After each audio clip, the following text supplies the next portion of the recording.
ఒక చిన్న గ్రామంలో రాహుల్ అనే బాలుడు ఉండేవాడు. అతనికి చదువు చాలా ఇష్టం. కాని వారి కుటుంబం చాలా పేదది. రాహుల్ తండ్రి రోజూ కూలిపని చేసేవాడు. కొన్ని రోజులు పని దొరకదు. అప్పుడు ఇంట్లో తినడానికి కూడా సరిపోదు. ఒకరోజు రాహుల్ స్కూల్ నుండి వస్తూ ఉండగా తన టీచర్ చెప్పిన మాట గుర్తుకు వచ్చింది. ఎంత కష్టమైన పరిస్థితి వచ్చినా చదువు వదలద్దు. చదువు నీ జీవితాన్ని మార్చగలదు. ఆ మాట రాహుల్కు చాలా బలాన్నిచ్చింది. ఇంట్లో కరెంట్ లేకపోయినా రాహుల్ రోడ్డు దీపం కింద కూర్చుని చదివేవాడు. గ్రామంలోని కొంతమంది అతన్ని చూసి నవ్వేవారు.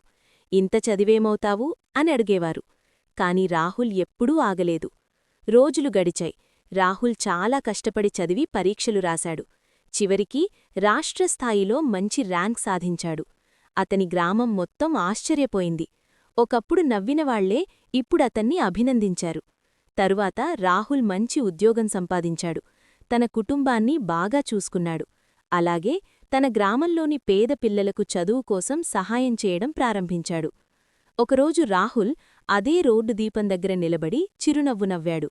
అక్కడే కూర్చుని చదివిన రోజులు గుర్తువచ్చాయి. నీతి: కష్టాలు ఎంత వచ్చినా మన లక్ష్యం వదలకుండా కష్టపడి పనిచేస్తే ఒకరోజు విజయమూ తప్పకుండా వస్తుంది. చిరునవ్వు.